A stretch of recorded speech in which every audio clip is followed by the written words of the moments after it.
What did I teach you? You are Duke of New York. You're A number one. I can't hear you.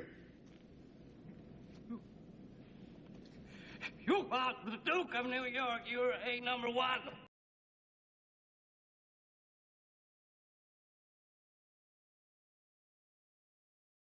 This Other regimes conference will have to now be recorded. have somebody to be, angry at, to keep their citizens in line. So if the U.S. was to go away and now they was actually to run stuff, who they gonna blame? They're gonna start to blame each other. Russia gonna start blaming China. China gonna start blaming Russia. China and India is basically always basically at DEFCON 3. They always about to go to war against each other. So shit ain't as sweet as they want it to be. That's why as soon as this shit happened, Donnie Boy got in there. They started switching up all of that talk, all of that end of the World War III shit. All of them start backtracking because more than control, they want money. You understand what I'm saying? They will give up certain amount of control if it means they're going to get more money. This is what we're dealing with, and it's not even the money; it's the ritual that the money is thing. Right? See, so the stock market raised, Bitcoin raised, right? It's off the meat rack. Like everybody trying to get money now. They not with all of that, all of this. How you say? All of this commie talk. All of that. The end of the world is gonna blow up and all of that.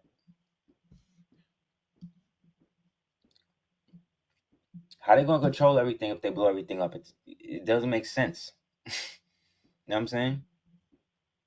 And how much money they would lose, or how much money they're gonna have to spend in the rebuilding of the entire world in it.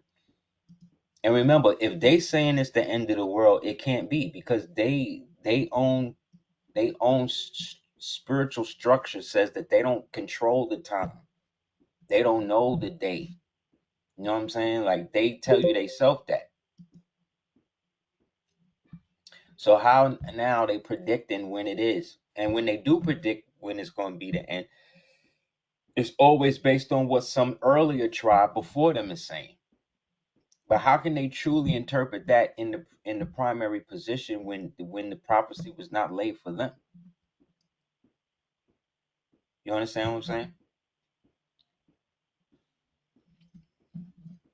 Armageddon is a scam. The end of the world is a scam run by governments to keep their people in line, yo. That's what I'm starting to think. You know what I'm saying? Like, think about it. Like, come on, man.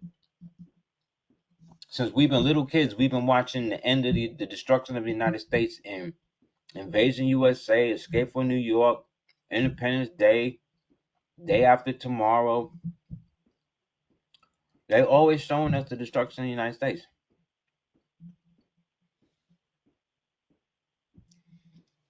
And I'm not saying it don't deserve to be destroyed. I'm just saying that if you're going to destroy it, then destroy the part that actually is the culprit, which is, again, Washington, D.C.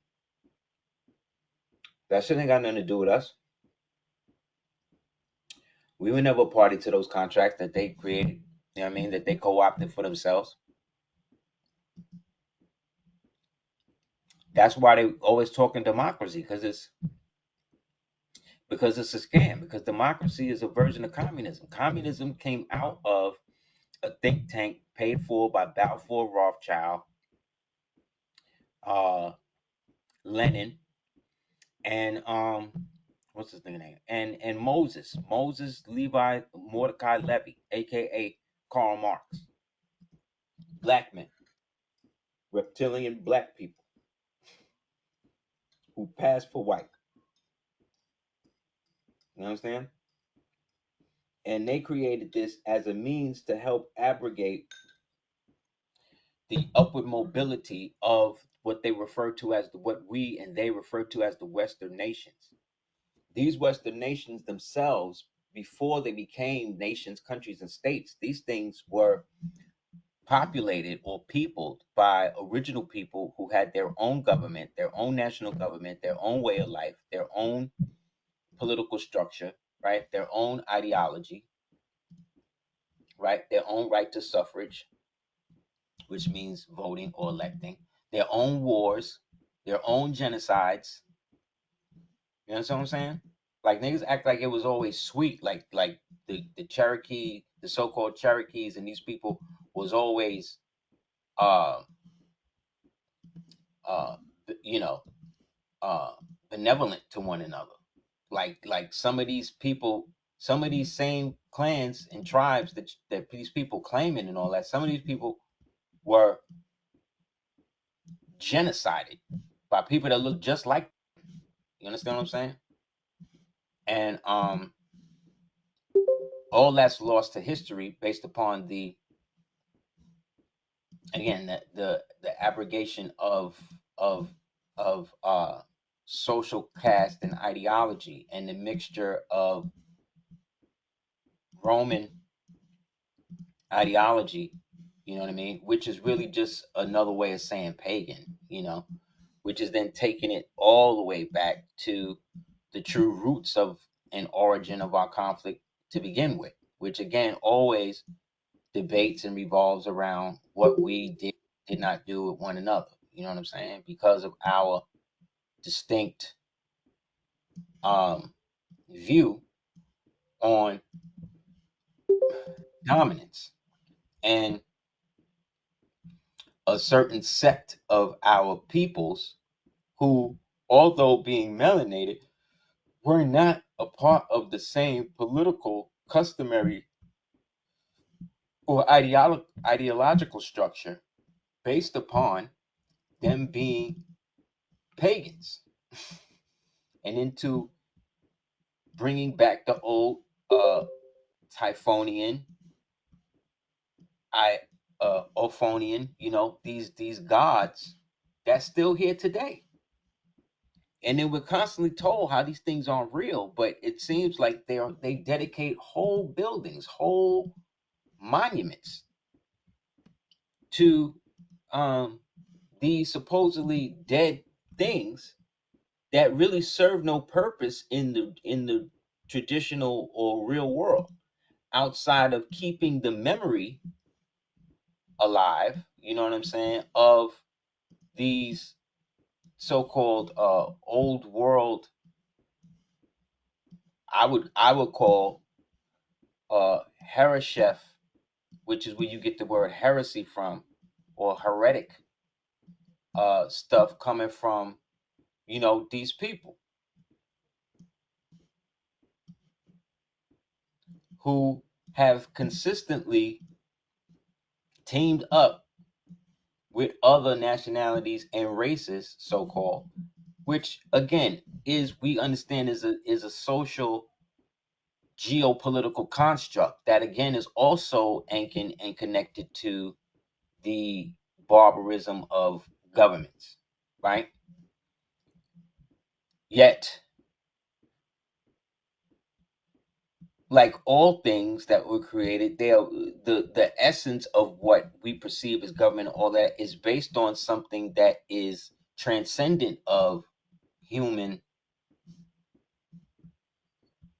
interaction, meaning it's a reflection. Government is a reflection of things like the revolving of planets, you know what I mean, celestial bodies, things like that coming into view, you know. Everything that we do is basically just a mirrored, parroted version of something that was already out there to be done, that was already done and then was redone at another time, and then those people were recycled. Think about the catacombs under France, right? When you say, well, where did all of the ancient people go, and the ancient Moors of these territories that allegedly was there, Where'd they go? This is where they went. To the catacombs. They got rid of these people. They got rid of us. They circumvented who we were. Another question: do you think Trump's administration will open up the avenue for us as Moors to get in position to control our empire? It has a greater chance of being. You know what I mean? In that regard. So, that's a good thing. But the Moors have always had the ability to do this. You know what I mean? How they see fit. It's just that there's no centralized authority because we're not functioning from the perspective of our traditional way of governance per se. We have elements within that, but remember, we're a scattered multitude. You know what I'm saying? So, like on your screen on the left, this is Charles the Fifth, but and they say that he's Flemish and German, which is true because the Flemish and the German people did look like these people. These Flemish, these Germans, these types of Moors that was already out there, right? When you see these types, these are basically descendant of the Hellenistic types. Okay, all of this traced, I think, to the book of Judges, right?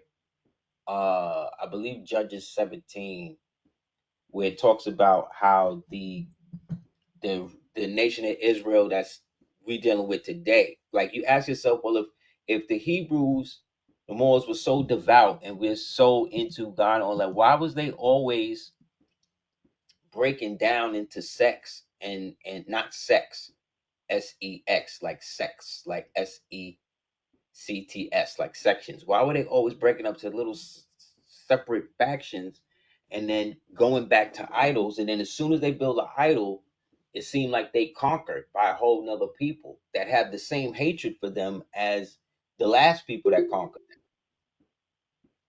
Like, has anybody witnessed the pattern? Like when you read about Hebrews and you talk to people who say they are Hebrew and they get into the story, and they say, okay, well, they were in the wilderness for 40 years, but the place where they was actually supposed to get to was only like 4 days away from them. So how was they wandering and all this other type of stuff? Because you remember these, when you read about this was a so-called mixed multitude that had its culmination in the line or the kingdom allegedly of David, right? And David, who then begat Solomon, right? Which most believe is an esoteric manifestation of soul, all right? Or soul of man, right?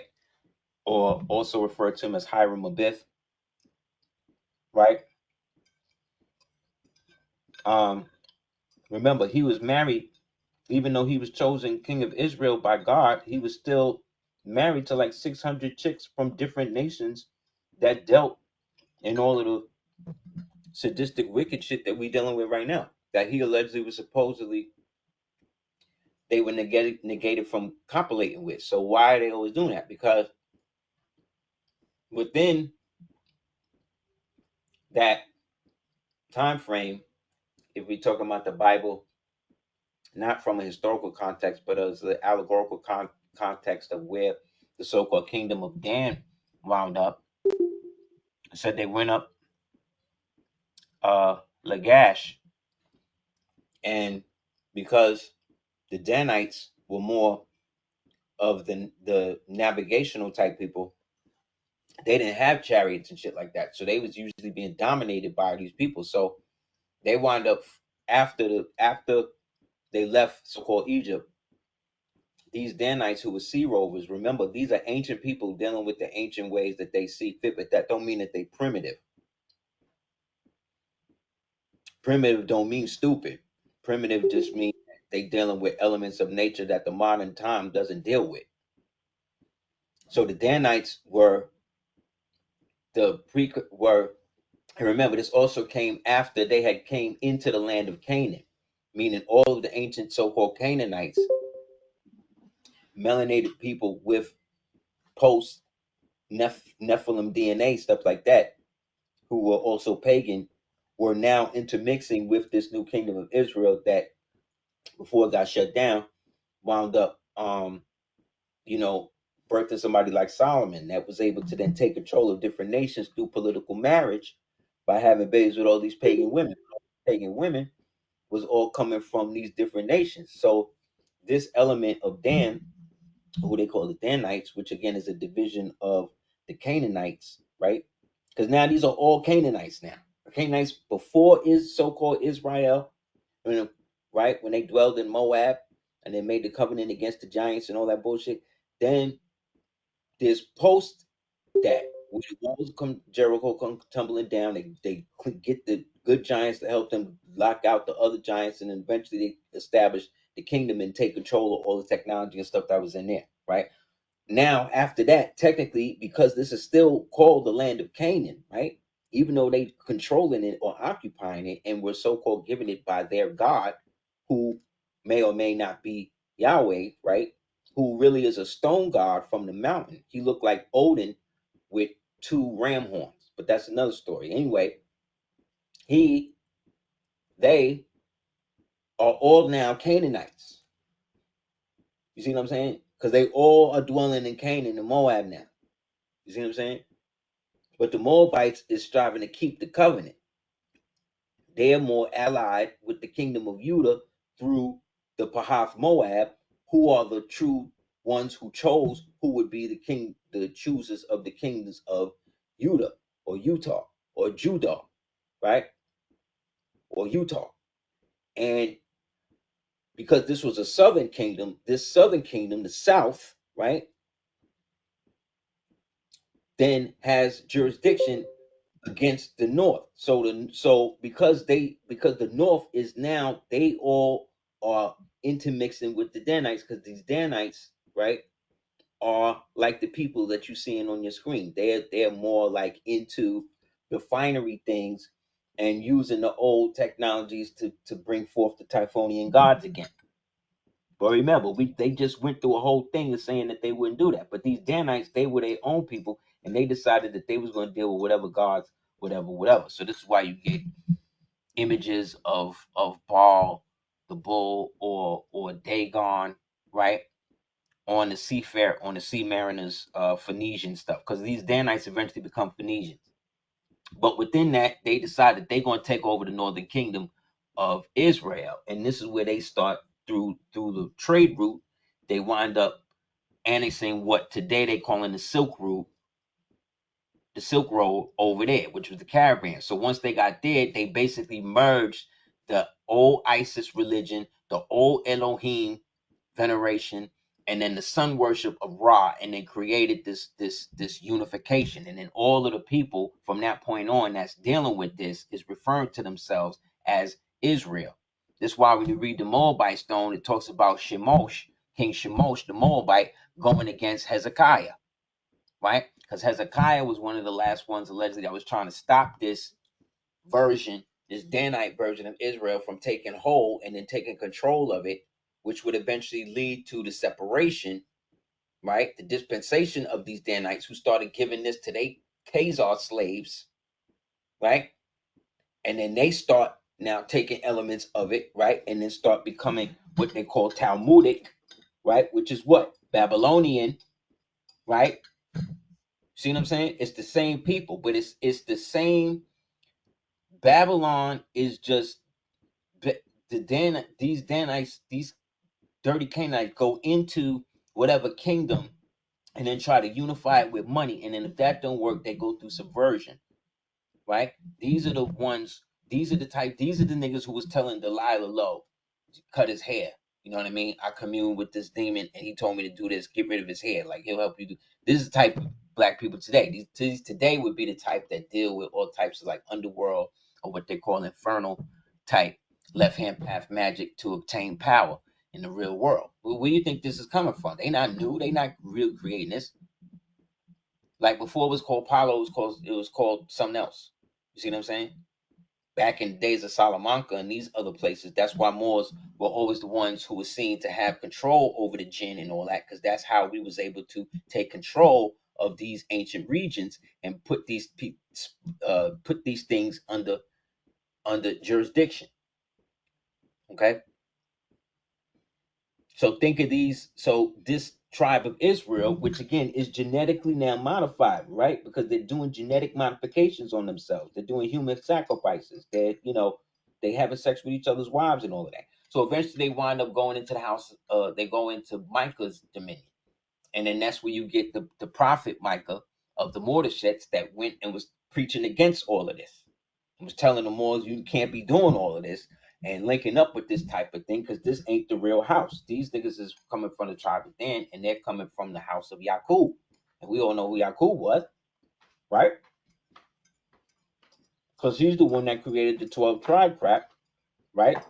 Which was to denote everybody who had the altering of their genetics through the 12 tribes that were initially freed and then turned into Canaanites and then subdued by the Danites because they were not what people say they are today. So if you ask somebody what religion is Hebrew, what type of religion is Hebrew, what would you say? And I don't mean good or bad. I mean like, what kind of theistic is it? Is it polytheistic? Very good, babe. Anybody? Just type it in.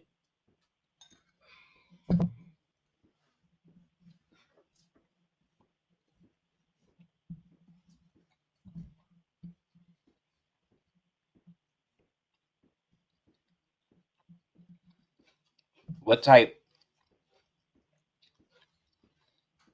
Brother J. Bay says polytheistic. That could be true. Anybody else? Sister Kimberly says monotheistic. Now, based upon how we were taught, right? Based upon how we were taught in school, right? That's true. We were taught that they were monotheistic, right?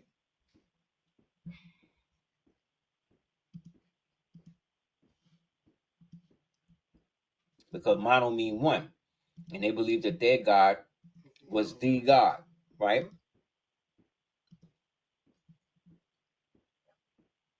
Right.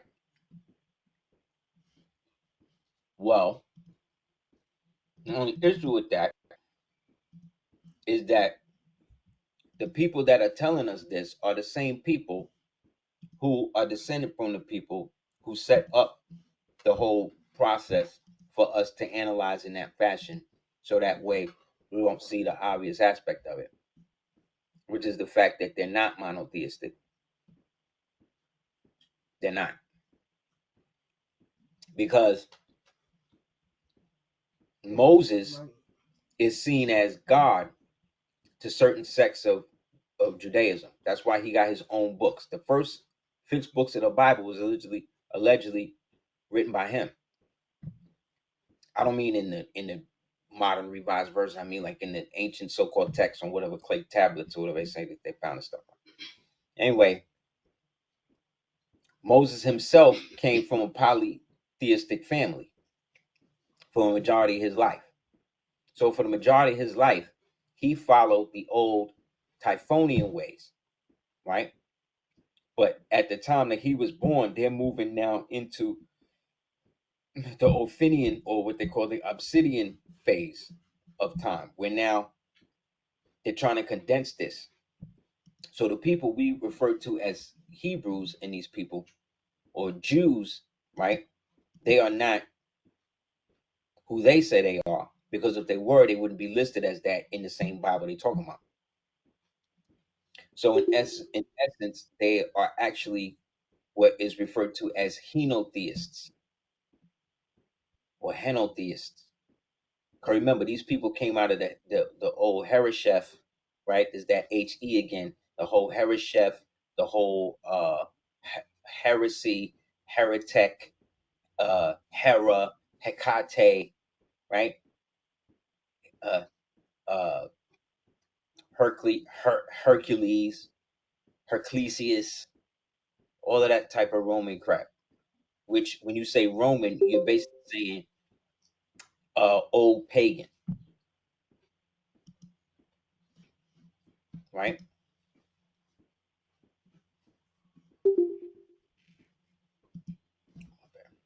Hold on. Henotheism is the worship of a single supreme God while acknowledging the existence of other gods. The word comes from the Greek, who again are Danites, by way of the same time period I'm talking about, because they were Canaanites. Greek is not the people, that's the type of people. That's a description of a type of people of that ancient time. And they were called Grecas because they were they were very cross. Grecas in this day would be like white liberals. You know what I'm saying? They would be like these types of people. Just back then, they were into henotheists, right? Because that's what they were. Another related term for this would be monolatry, which is the subtype of henotheism where a person worships only one God. So that's where they want us to believe that they are, but they're not.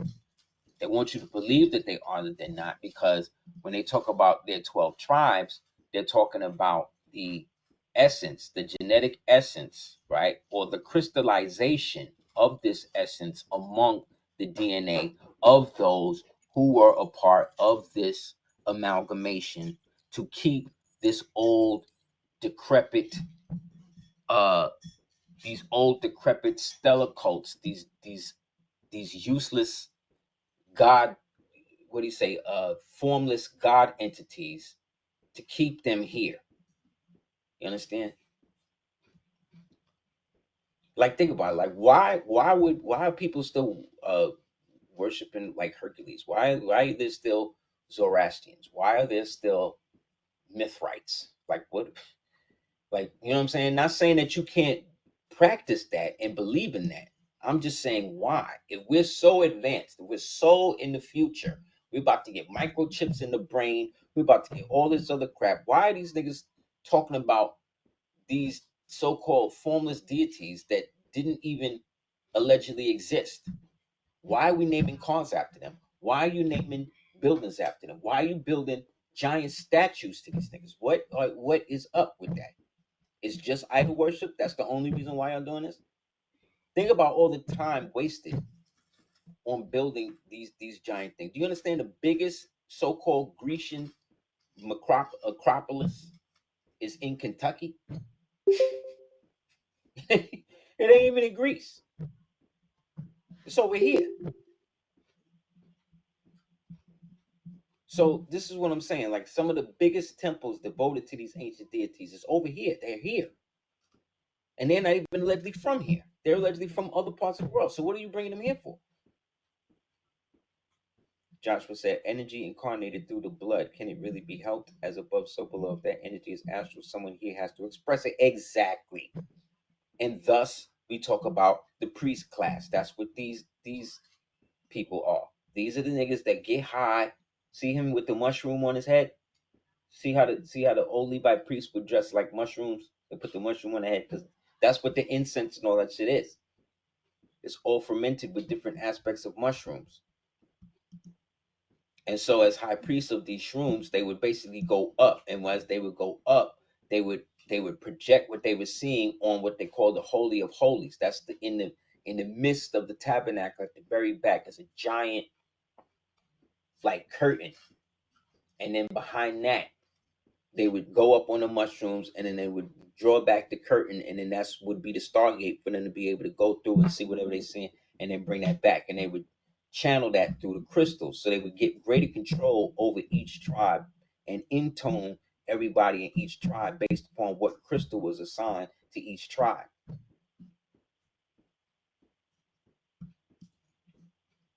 But where did they get this from? They didn't invent this themselves. They got all of this. They got all of this from Hiram and them. Because Hiram and them were ancient Phoenicians, who again were ancient Danites, who themselves were ancient Canaanites, who themselves were mixed with the ancient Moabites. And again, these are just the name holders that we're using for the people of that time. But at no time were these people what you and I would consider Caucasian today. that came at the later time period once they were able to start to create the decoy system. So on your screen, you got the ancient astrotheological cults, and this is Isis, Ra, and El. So Isis, the sun, that's Christianity. Excuse me, Ra is the sun, that's Christianity. Isis, the moon, that's Islam. And then Judaism, right? That's Saturn worship, that's space. So this is the sun, moon, and stars, right? That Allah has dominion over. You dig? Which means that anybody that has dominion over those, based upon them subscribing themselves to one of these tribes. But remember, not everybody was a part of this. The people who are part of this were usually the ones that kept getting conquered. All of that ceased when the Moorish Empire took control and then set in place the means to regulate all of this. See, what we're not also understanding is that we're dealing with a global priest class. Everybody talk about the bankers class. The banker class is the priest class. That's the highest priest class within the whole so-called structure. The other instance that we're missing is that these people that we call Romans were actually really just Persians. When Alexander had Darius on the run, one of the things that he did was he sent, because he had already taken control, he had set up what's called a satrap in Babylon, which allowed him to now establish the jurisdiction of himself over that. But at this time, Babylon also includes Egypt. It also includes any jurisdiction that Egypt had jurisdiction over, whether at home or abroad. Okay? So with Darius, when he set that up, he basically married into the bloodline of Darius. That's why he tried not to kill him and tried to give him a proper burial and killed the Persians that got rid of him. And thus they adopted that because they were all Danites and they all had the same God. Because the god in the bull god in Macedonia was called Mithra. Excuse me, was synonymous to Jupiter or Hercules, right? But in Persia, the bull god is Mithra or Marduk, right? But to the old Israelite people now, that's Baal to them. You see what I'm saying? That's why the bull is a symbol for the Chicago Bulls who play ball, who play basketball. You understand? Because the symbolic colors of Baal, of Mithra, of Ahura Mazda, of Hercules is red, white, and black. The symbolic number of Marduk in the old Persian cosmology is 23. And what is Marduk? He's the god of the air, right? So where else was Jordan going to come from?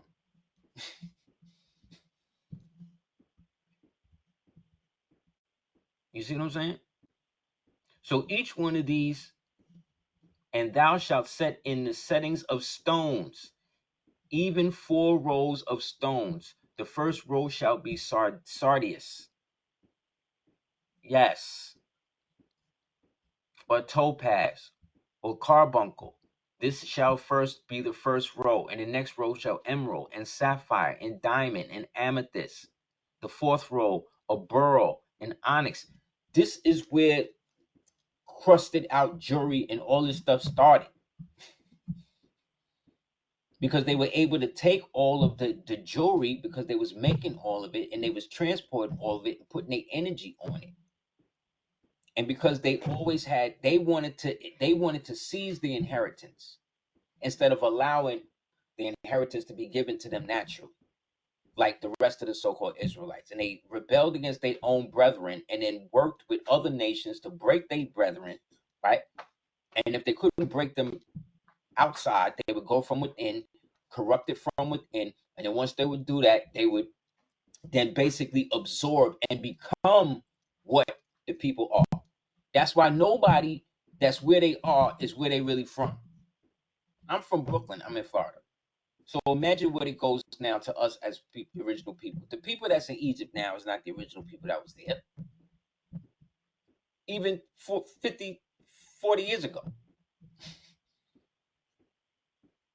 Why? Because you have things like migration. You have things like wars, like genocides. These are the things that allow these people to repopulate areas and then create a whole new history as to what it is. Look at what they did with Palestine.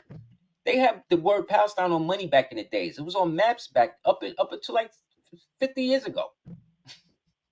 Niggas act like that never existed. So if they could just do that 50 years ago, they was trying to gaslight us with the Mandela effect with the Sinbad movie.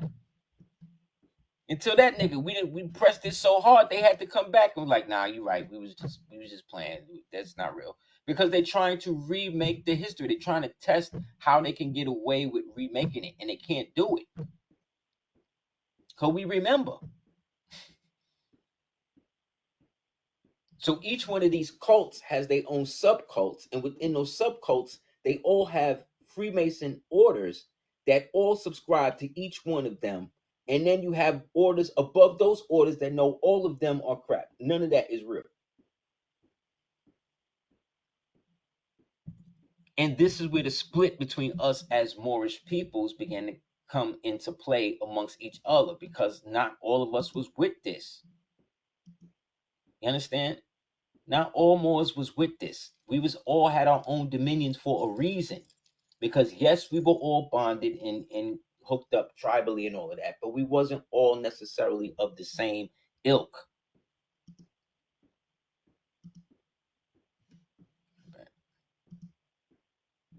We weren't always of the same mind when it came to how we should be doing stuff. Because some of these dudes was tripping. Some of these guys is power drunk. Some of these guys want to bring about the old ways that we fought wars with each other to begin with. That's what we set up the millennial reign for. To battle these Henotheists who are really just Hereshephians fronting. They was just fronting. They was just acting like they wasn't down with trying to bring all of this old stuff back, and yet and still they did. This is a letter that after the Moors, the Normans, the Noirmans, right? This is me proving that that Egypt was Babylon as well. Because all of this goes back, like I said, to Alexander and them, and I'm going to tie it back to the Persians being Romans, and then the Persians and the Romans basically being Ethiopians. This all the same type of people.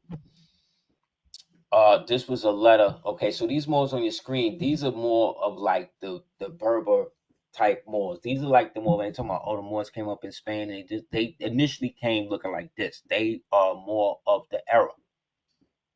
Because we are the ones that's coming in to fulfill the whole will thing.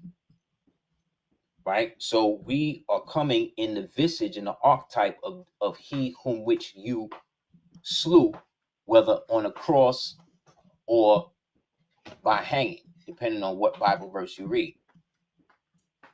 And thus brought forth this so-called millennial reign that they refer to as the 1,000-year reign in Spain, that basically brought harmony to the entire world, or balance of civilization enough into the world that we was able to translate 100,000 years worth of information into the various languages and dialects of these peoples, of these world powers that we conquered and helped bring back into balance, until again the end of that reign that came in about between 492, which is 1492, to about 1781.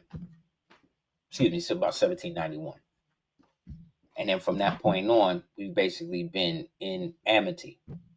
So there's treaties that protect us, but unless you are part of the faction, and they protect everybody, but unless you're part of the faction that actually knew that and how to exploit that, then you got to fall under what they say it is. thus the ignorance. You see what I'm saying?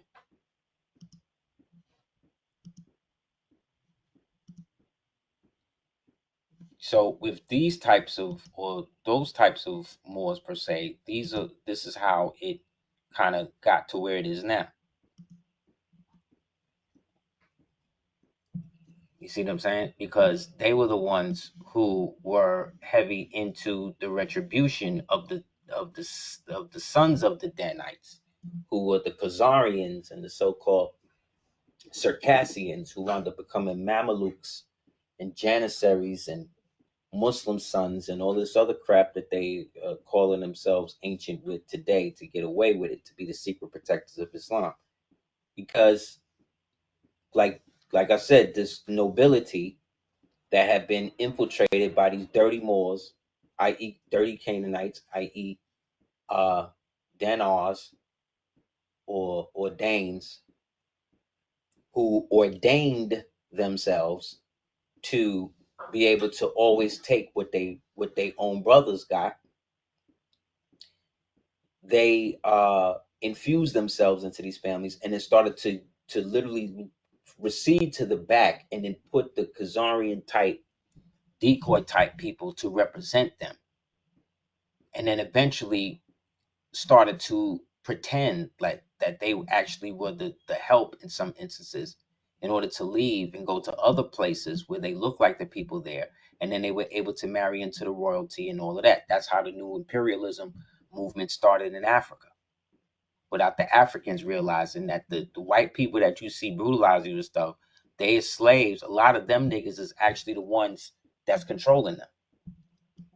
This is what you call the hidden hand, or the so-called black nobility. The real so-called black reptilian draconians that have these families, these papal bloodline families that I'll show you in a minute.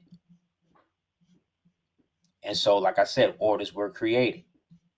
This right here is a Sharif in the left. In the middle is the oldest so-called brotherhood in Europa, the civilian brotherhood of the Moor, or of the Negro head. It's really the Moorish head of Seville. You can read about them in J.A. Rogers' book, Nature Knows No Color Line. This right here is an image of one of the queens, one of the princesses of the so-called Moroccan kingdom of the time. You see? So this Berber, which is really Bambara, which is really Barber, which is really, we get Barbary, right? These barbarians, these type of Moors right here, these are the ones that I would say that we have a lot in common with, because they was not with that, and they were the ones who consolidated themselves around a certain understanding of Islam and didn't let the Sunni and eventually so-called Saudi type of Islam dominate their worldview. And so they were able to keep up with the customs and all of that stuff that we had always had been doing, which is why we're the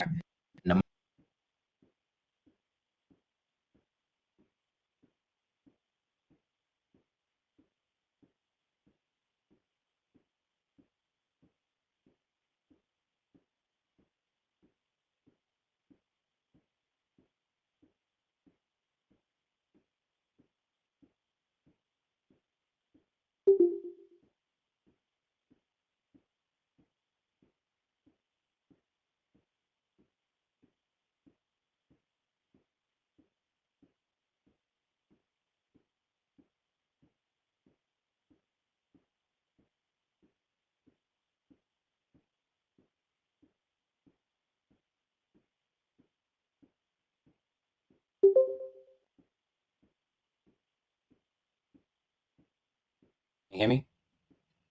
Can you hear me now? Okay, cool. Sorry, I'm still getting the hang of this thing.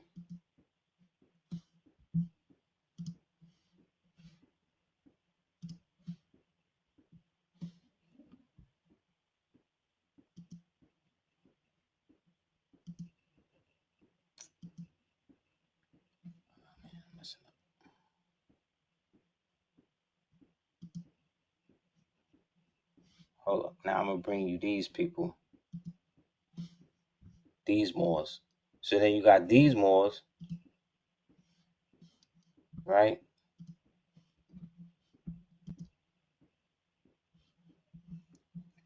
And you got these Moors that's hooked up with them. This is their people. They're part of it too, but they're kind of in the middle. These are the conversos. These are the ones that have, the product of the generations before that have been interbred with this individual self-hatred that we all have for each other, based upon that Dan side of us trying to take control of the inheritance instead of just having it. And so through that dance side, this is where we had to start creating different things like Waqifs, aka trusts, and all of this type of stuff to protect what we had from them. And so to combat that, they then start getting rid of countries and then start turning them into vessels like corporations. And so this is where the hundreds start coming in, and this is where you get the new Romans that they call themselves Venetians. You see what I'm saying? And Eastern Roman, I mean Western Romans, because by this time we had already split the empire into two. Remember, by the 1400s, the whole thing had been taken over by the Turks. But what people are not understanding about the Turks is what the name of the Turkish Empire was called the Sultanate of Rome. The symbol of the crescent and the star was what they had taken from Rome. You understand what I'm saying? They inherited that because they wanted their empire to be like the Roman shit, which means what? They were trying to keep the old beef going. They trying to conquer everything, put everybody under their version of it, right? Under their version of the banner, which again is the symbol also of New Israel, right? The new version, the version that is now mixed in with all of these other gods. You understand? All these other gods is up in that version because they're henotheists. So yes, Yahweh is the main one, but we also serve Baal. We also serve Semiramis. We also serve. You see what I'm saying? You see the problem? And all of these gods beget sacrifice to get this gold. Because the more they sacrifice, the more gold we getting. The more these demons and shit that they dealing with is telling them where all of this stuff is at. They also refer to these types of Moors as Galliards. Okay, the Moorish Galliards. This is where you get the Galloway. They named it after an aspect of the family because these are the ones, like I said, these are the inheritors of Rome. We've always been fighting the Romans. The Church of Rome is 200 years older than Yeshua. The Temple of Rome was where you could go and worship any god that you wanted because they was all in there. And whatever sacrifice or whatever you could do for them to get what you wanted, you could do that. They didn't have abortions the way that we had it now because that was all a waste. They could use them baby bodies. So they had what they call abattoirs, where they would go and it would be like a junkyard, but think of a junkyard full to the brim with children. You understand? This is what they was dealing with. This is why outside of the what you call it, the Democratic National Party convention, they had a bunch of abortion trucks there where you could just go and get one done after you vote or after you come to support Kamala, which is another version of Shiva, the destroyer. And they wonder why people didn't, what I mean, like people didn't take to this because you get in a black so-called Indian, you get an Indian to appear black who's married to a Jew. Think about that. You get an Indian who is appearing black who's married to an Ashkenazi Jew who is also from a Irish/Hindu slave owning family. You see what I'm saying? This is the era of what I'm talking about. That whole era of slave holders and owners, that's the descendant of these Danites that's taking one aspect and using it for the other. That's why these gods ain't go nowhere, because they never left. They've been bringing, every time there's a reset, they wipe them clean, all memories and shit of them, but there's always something left. You understand? There's always going to be something left. And so, because Urdu was the first city out of after heaven, according to their text, they've been dealing with the universal aspect of destruction, going all the way back to the stories of Gilgamesh, which I think everybody should read and read about his epics and how he started to recede, because he came after the flood, which shows that the Nephilim gene is still here. It's been here, because you can't get rid of that which was created, even in the abomination aspect of it. It still was created, so it has to exist in order for it not to exist. You understand? So again, I'm trying to bring everybody through the different epochs in time and these different wars and these different eras, so we see that. So this is where I'm showing you basically why these things were all also still here, and why people are still going by what they believe they are. But when these people go, who are studying these things, go to these places and they sleep in these tombs and they get into these crypts and they hear these things, they don't realize how open they are to receive whatever these things want to get them to receive. So they very well could be telling you the truth to themselves, or they telling you what they want you to believe that it is. How would you really know? You wouldn't. That's why they could do that, because they're immaterial. They can't influence directly, so they have to influence through subtlety, through influencers.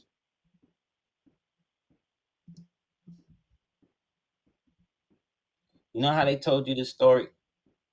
They told you this story all the way back in Different Strokes. Remember Different Strokes? And we used to watch that as kids.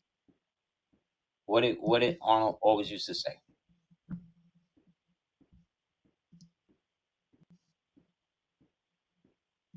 What did Arnold always say?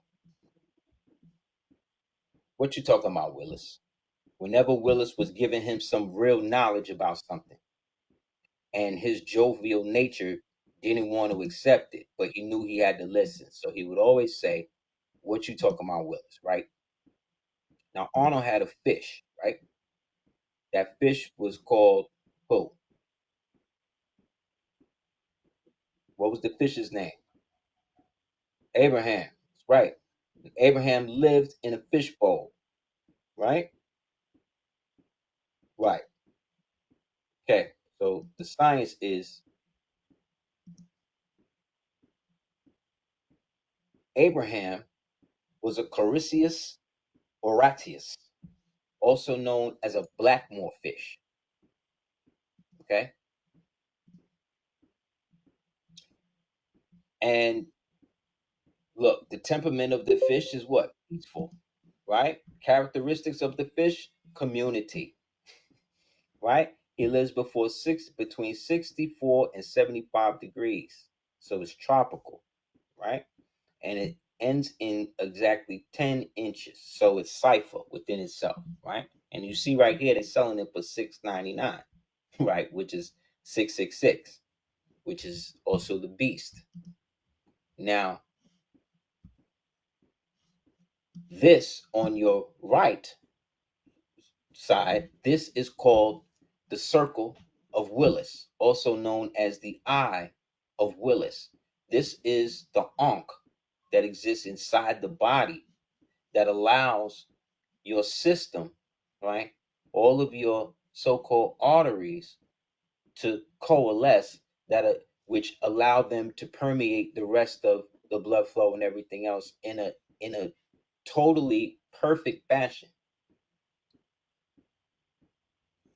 So yes, indeed, Sister Danielle. She said yes, the Moors are in the fishbowl, and their history and inheritance has been hijacked because they have no connection to the original circulation, i.e., their eye of Willis, their life, to be able to bring forth what is necessary. And what I'm saying is, allegorically, this is when I say that they integrate and influence and give you the message without you really seeing the message until way later. Like, this is what I'm saying with it. This is how they do it. This is the magic. This is the sorcery that we keep talking about these people be using. Excuse me.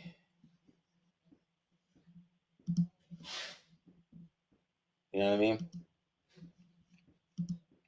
So by the time we're at this stage of these types of Moors, these types of people worldwide, this is now the era in which most of the major wars and all of that have been fought. And now those who are in the fringes of whatever imperial dominion or domain or realm that they existed in chose to retract themselves away from what they perceived as the realm of the sons and daughters of Cain, which is also us. We're like I said, we're both sides. It's the choice that we make that makes us fulfillers or the destructors of that. But some chose to do away with society altogether, civilization altogether. They stopped wearing clothes. They stopped speaking the same language.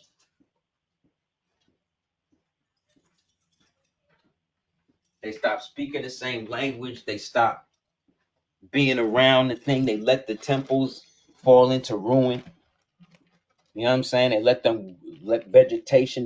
They created jungles and swamps to hide all of the stuff.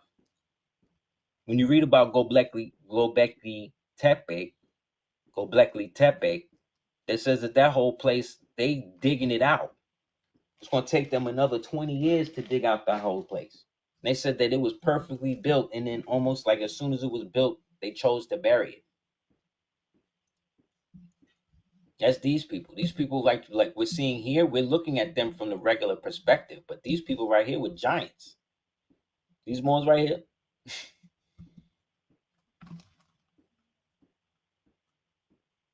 they are what they refer to as the Maroons or the Maranas, right? The exiles, the Los Indios. See what I'm saying? Those in the lands of the Bled El Siba, which means the land of the lawless.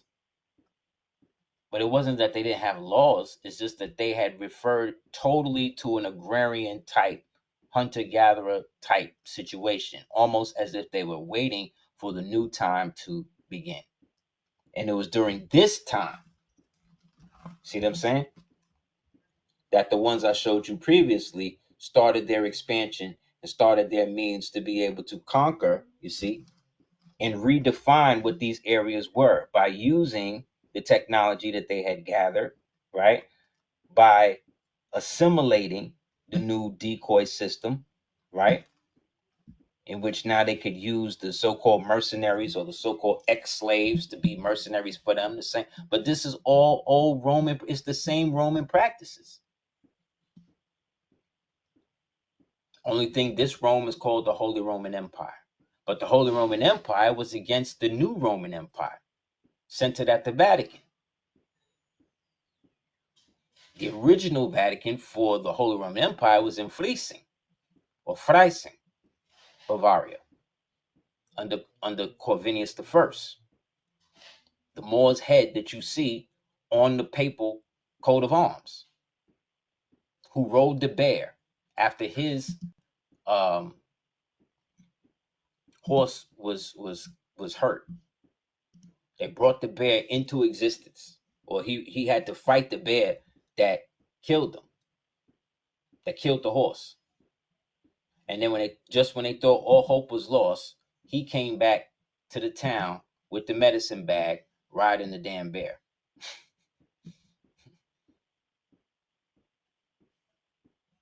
That's what I'm saying, God. Like, that's what I'm saying, more. It's like these boys right here. So what do? They take the whole KKK thing. They take the old priest uniform. that we used to wear to terrorize them, and now they use it to terrorize us. See? It all go full circle. Because it's basically the same people. Well, not the same people in the sense of them being Caucasian and them, being original people who suffer from them. I'm saying from the perspective of the customary aspect.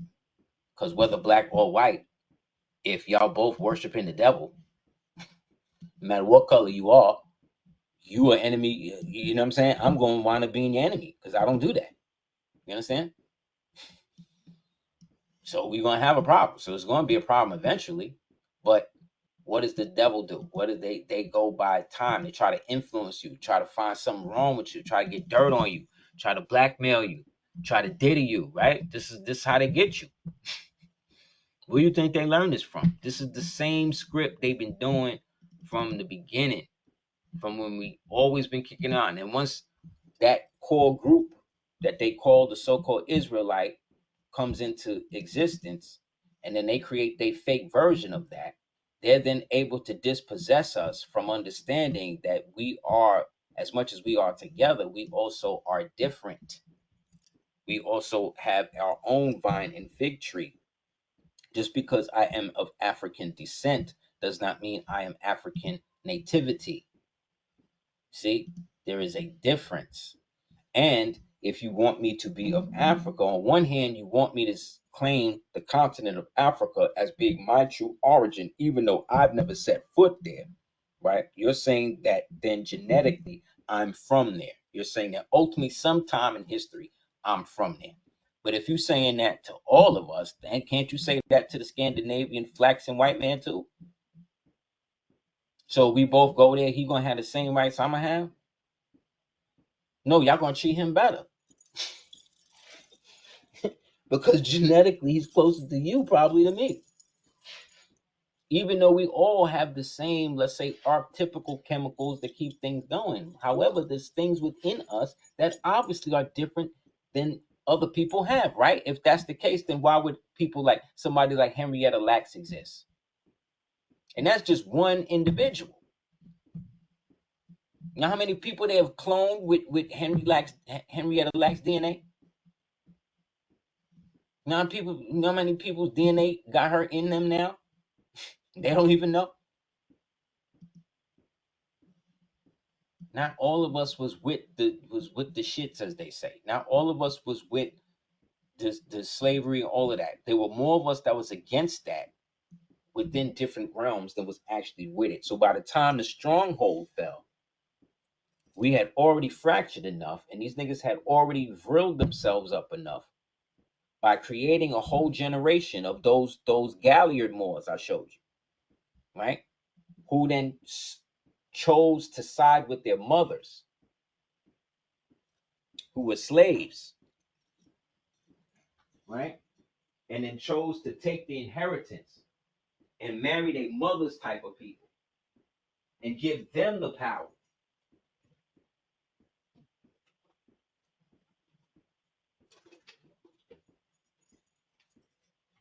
But that was the curse that they were willing to take. Because then they knew that once these abominations came through, and they were all born out of iniquity like that, that they would be the ones to actually be able to commune with these infernal things, right? And actually bring them into fruition, like what's happening today.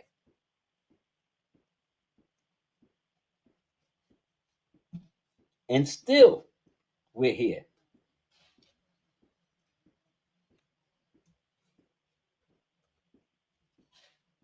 You understand? What does it say? It says the seated country was inhabited.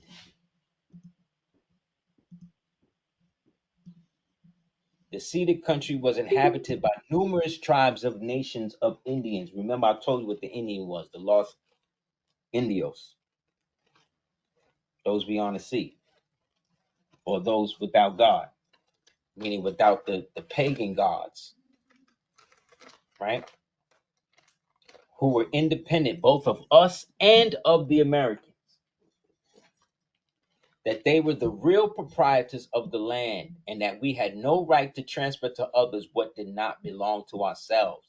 This injustice was greatly aggravated by the consideration that those aboriginal nations had been our faithful allies during the whole of the contest, and yet no stipulation was made in their favor.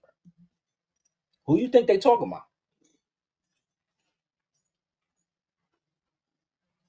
They talking about us. They're talking to all of us with RH negative, whom they also refer to as the Naga.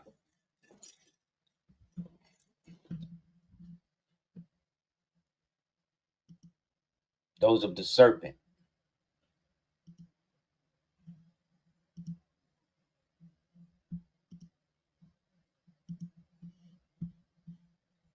Right?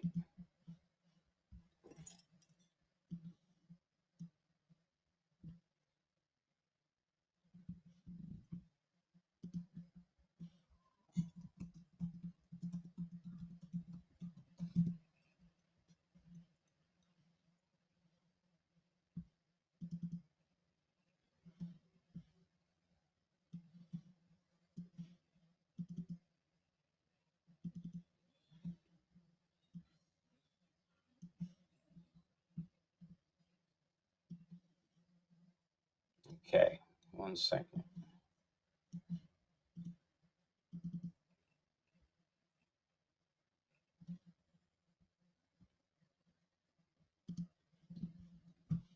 Anybody have any questions? Want to get this out?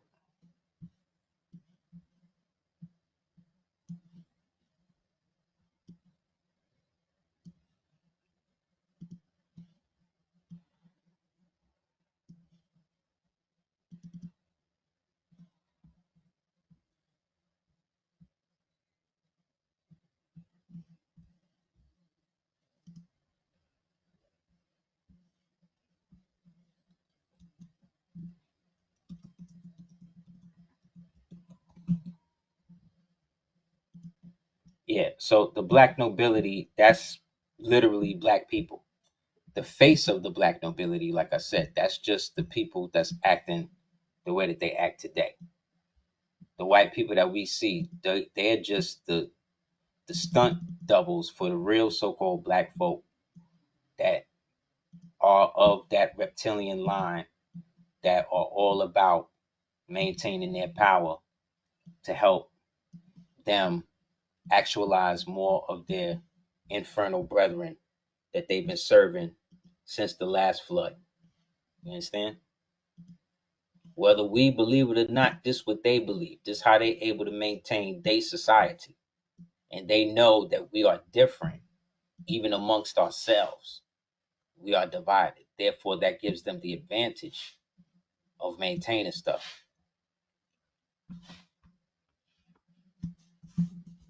You can create a wampum belt for yourself. You can create one for yourself. Fill it up with real crystals, gold, silver coins, whatever. Everything spiritually powerful for you. High John the Conqueror root. Everybody should have one of those. Get a High John the Conqueror root. Get a Master root. Wrap the Master root around the High John the Conqueror root. Put it in your thing. Put it in a wampum. You could even get a keychain. Get one of them little basket, little things that you see the witches wear around their neck. Next time you see Jaguar Wright, look at her. Look at the basket that it's called a basket. The little silver thing she wears around her neck. She probably got a High John the Conqueror root or some root in there. That's keeping all of that from her. She always wear it.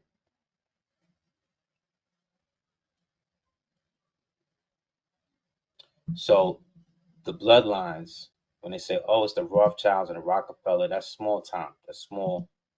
That's small. These the niggas that really is putting in work, and they are even under. These niggas are all slaves because the hierarchy of the feather serpent is very real and it's very regimented. You just can't be in there. You can't be in there just doing anything, you know. You got to do exactly what you told. The higher up you get, they tell you that it's freedom, but when you get into it and you keep going up, the higher up you get, the more rules it is. To the point you realize there's nothing but rules. There is no freedom, because the answer to every wrong move is death.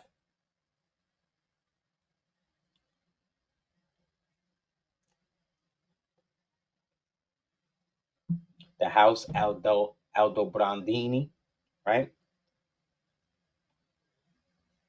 I showed this in the mafia one I did.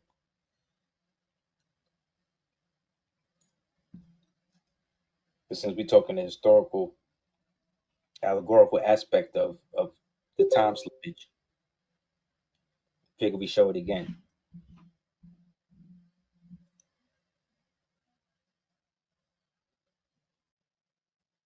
House Bordia, House Breakspear, of which Bob Marley, Damian Gong Marley, all the Marleys, they all Breakspears. Well, really Damien, and anybody that come through Damien is a Breakspear based on his mother. House Samaglia, House Orsini, House Conti, House Chigi, House Colonia, which is also Colombia, which is also anything Colombia, Cologne, House Farnese, these niggas right here. Well, I'll get back to them. House Medici, again the Moors. House Gaetani is called Gaetani because the Gaetani came out of the Gaetulians. The Gaetulians were those Gallier type of Moors that I'm talking about. House Pamphili, House Este, right? Then you got the financial wing, the occult wing, the military wing, but they all basically work in tandem, right? House Farnese, right? That is the Persian connection through the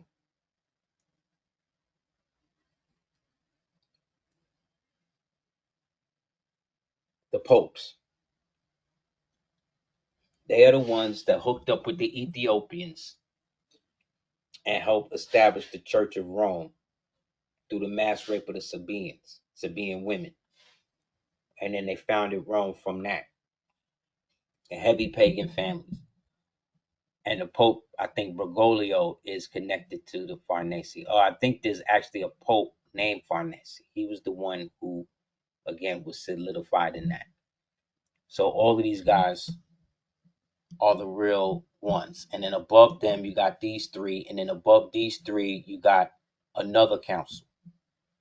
You see what I'm saying? And then above that, allegedly, is the devil. Above these niggas is the actual entities, probably. Or whoever's directly under them entities. And then boom. See? House of Doria, Dan, all of that. House Mamiso, House Mattie, House Medici, House Orsini, House Respoli, all of these, right? You notice how they all basically Italian or French because they're going back to the old Franks. The original terrorist movement of the Ashkenazim Jews and that was the Frankist movement. When you read about the Frankist movement, it talks about how they were just like I'm telling you about the Danites. They go into each different nation and then try to co-opt it, turn it against itself, make the women men, men women, all of that. It's all the same people. It ain't never stopped. We just get caught up in the window dressing as to who's in control because we are looking at it from the perspective of this happening within our lifetime, us seeing an actual change for this in our lifetime. When it's possible, we've seen a lot of upheavals and changes, but for the most part, the change that we really are making is that within the genetic aspect of self. We're changing our very understanding of ourselves based upon us diving deep in aspects of ourselves that is external and is being assembled based on our understanding of self today, right? Using what was left behind for us to do so, which then takes us out of the physical time frame that they put us in, which allows them to control. Once you take yourself out of the paradigm of I was a slave from Africa and all of that, you now find yourself outside of their purview. Ethiopian, like that's a Greek word. Why are so many Ethiopians Greek Orthodox? Ask yourself that. How you got all these giant temples built underground? You got this heavy Coptic culture, but then like what? 50, almost 50% of y'all niggas is Greek Orthodox? What's up with that?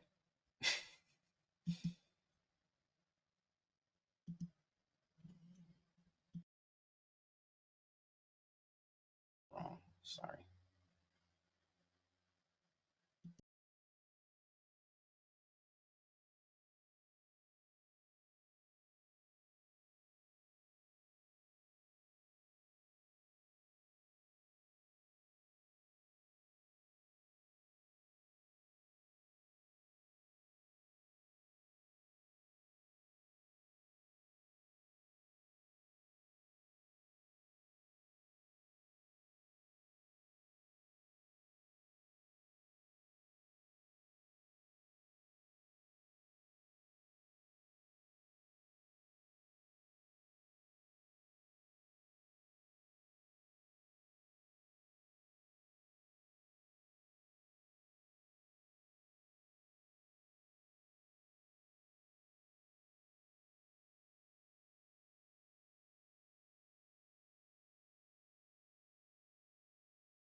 Can you hear me? Can you hear me? My bad. Can y'all hear me? Okay. Yeah. Like right here. Anybody remember the last thing they heard?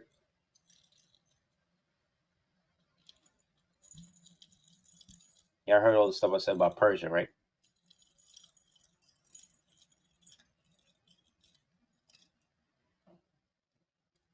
Okay, cool. You hear what I said about this on your screen?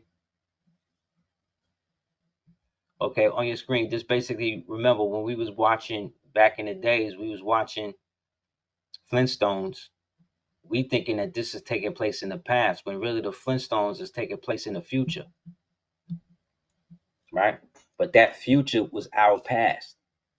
So these people are living in a Stone Age, in a pre-Stone Age era, after what happened in the Jetsons. You see what I'm saying?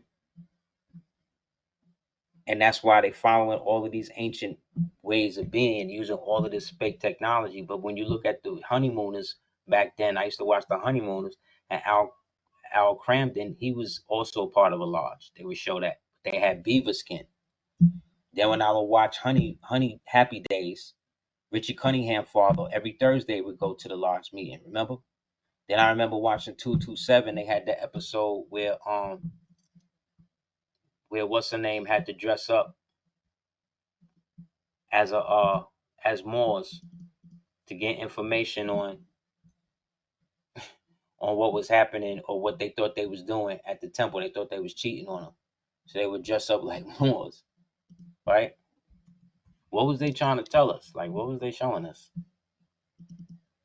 But then you say that it's not real, you know?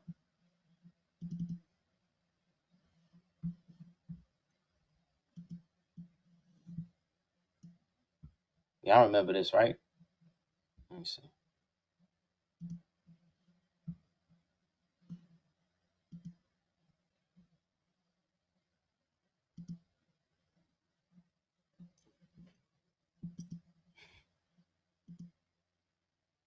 Right?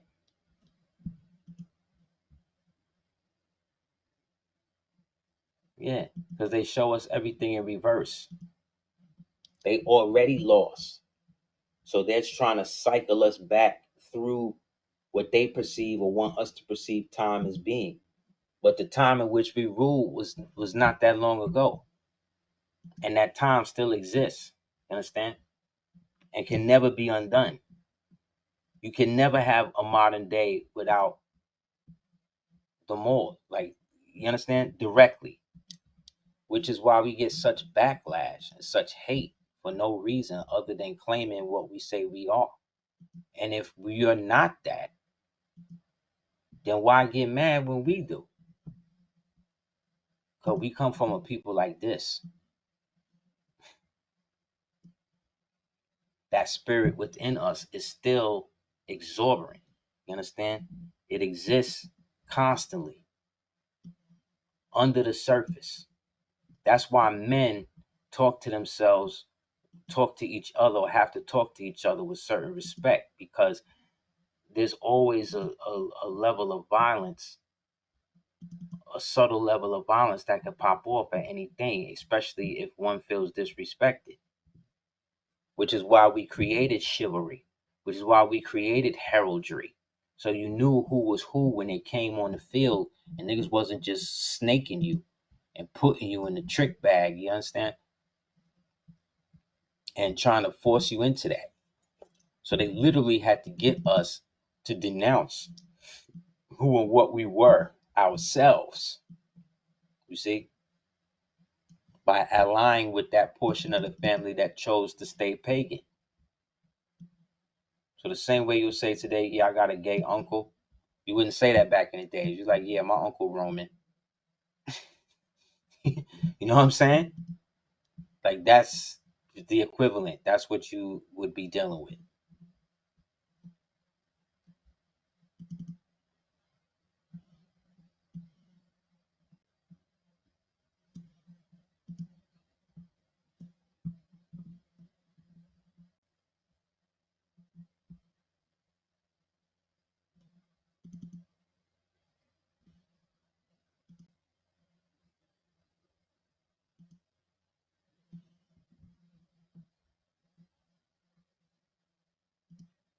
Everything. They get everything. And so this element of the Moorish Empire, they don't want you dealing with. But to keep it real, the Moorish Empire is the ones on record beating and whipping their ass to the point that they had to agree to capitulation. Right? They agreed to the capitulation, and they had to establish treaties based upon the surrender of Granada that protect us up until this day, so long as we're a part of it. That's the main thing. You got to make yourself a part of it by detaching from that aspect of self that they told you that isn't, which is where the pushback of the Moors come from. Look, this is Old Crow, aka King Crow. They actually put him on the cover of cigarettes and shit.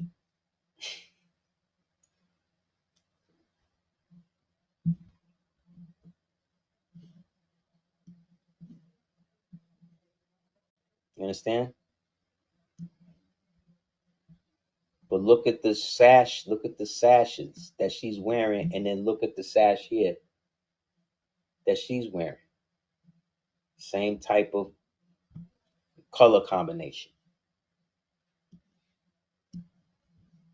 Because there's a part of us that's always warring with the part of us that's warring with the other part. So when they talk about Turks, this is what they talking about. These Caucasian Turks that's in there today are not the original Anatolians. They're not the original Sumerians. They're not there, none of that. And remember, Turk is also short for Tursk or Turskarara, Old Turkey, which is over here. Big up to brother Shikamaga. Big up to brother PNF Research. Big up to brother Paris. Big up to brother the brothers of Canaan Land. Big up to Moors in America. Big up to brother Saint G, brother B Del. You know what I'm saying? Anybody, any Moors that I forgot, it's not because of thing. It's just because of memory. That's out here on the internet trying to put out real shit. You know.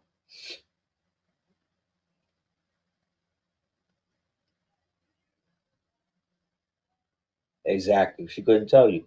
But they don't know. They don't know their history till they come here. They don't know their history till they come here and get around us. Anybody that's in anywhere is not where they're originally from. The Uyghurs is older. The Anu is older in ancient Nahon, ancient China, and all that, and they not even originally from there. Everybody been moved. Everybody. However, what can't be moved is your genetic place of origin. Most of us that look like us have a genetic origin of the land masses from this side, due to, again, our Phoenician and Danite and Canaanite and Moabite and Egyptian and Chaldean and Phoenician, and you see what I'm saying? Algonquin and all of that. We got all of that in us. So, but we got it in a way in which it was organized based upon how it disseminated. These niggas force themselves in it, which is why they can only hold on to the material. They can't gain the spiritual. They need us to do that. And we fought wars to keep them under control. You know what I mean? On your left, like I said in a previous joint, that's the Red Baron. When Snoopy was the Red Baron, he was emulating him. He had a crescent and a star. The Red Baron had a crescent and a star on his plane.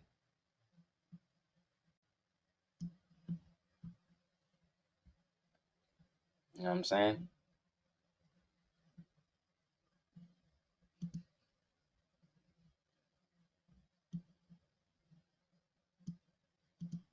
So, like I said, we wiped them out in the ancient so-called Egyptian times, or what they refer to as that. We really just mean ancient time. And Amenhotep and them struck them from the record that they ever existed. So they had to find another way to come back into existence. So they used another culture to come in. Like I said, by the time they invented the Israel thing, and they had already unified those three gods under the Henotheist situation, they then started going out and then lying to people and telling them that they followed the one God. See? Back then, religion was like fine wine, so everybody wanted to try it, see what it was like. See what I'm saying? And that's what happened. All up until, like I said, Grenada, which then changed the game. We shut it all down and put everybody under the same jurisdiction, and then had them pay us tribute. And if they didn't, then they would get again banished again. They didn't want to do that.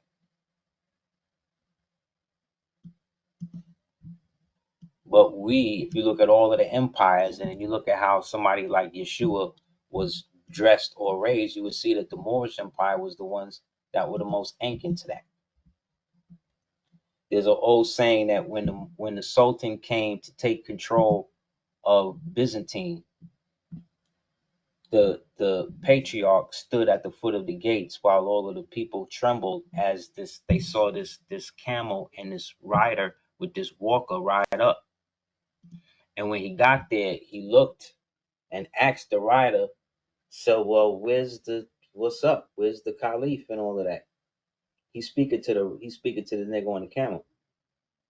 And then the dude on the camel pointed down to the dude holding the camel walking, who was basically kind of in rags and like in a burnous and all that. He was like, "Yo, so what's up? Where's the caliph?" And the dude said, "I'm the caliph." He said, "You're the caliph? What are you talking about?" So yeah, I'm the caliph. I've come to relieve you of the city. And he was like, "Well, what are you talking about? How are you just walking here? Why aren't you riding?" He said, "Because we only got one camel. So we had to take turns. So now it's his turn to ride the camel. It's my turn to walk. Give me the keys to the city." So this is what I mean, man. Humbleness really is there to protect people from your magnanimousness, from your eternal grace. You be humble so that way they don't have to demonstrate themselves. You understand? And make asses of themselves because they don't know how to be around somebody that has knowledge of self to such a degree that nothing is swaying them outside of what they wish it to be. You understand? That's why they hate Moors. Or one of the reasons, I should say.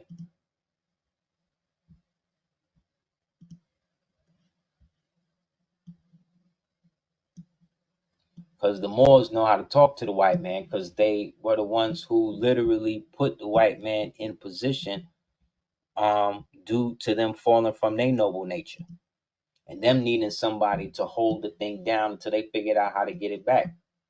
It's just that there was never no guarantee that they was going to give it back. And here we are. Everything come from that. Look, y'all done seen this symbol on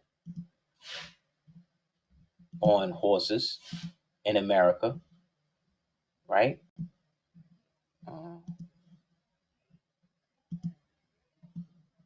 Can you see?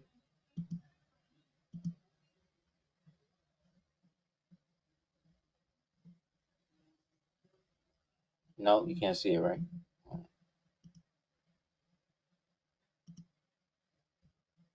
me try it.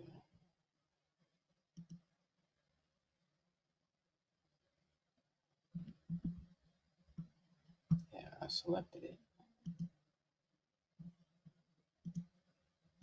Sorry, y'all. 1 second. I'm trying to figure out. No, it's not sharing it. Why is it not sharing the damn screen?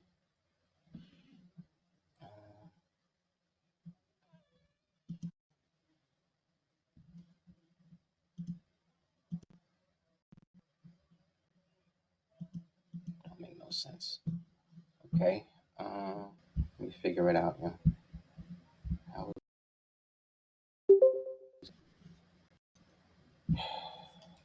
1 second, y'all.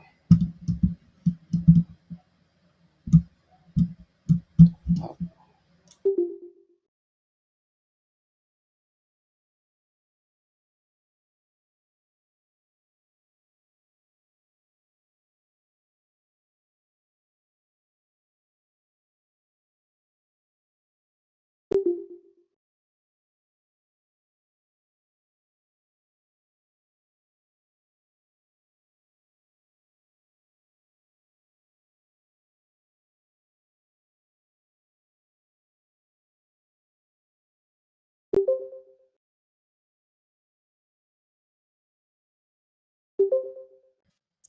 oh, y'all.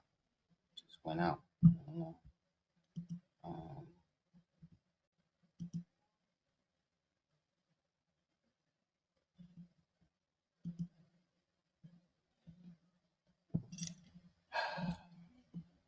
I'm sorry, y'all.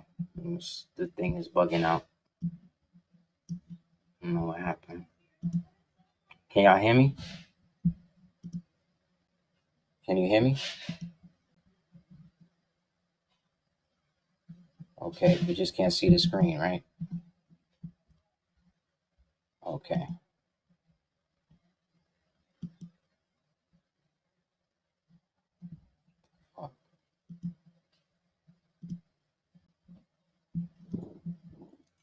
Yeah, I don't know.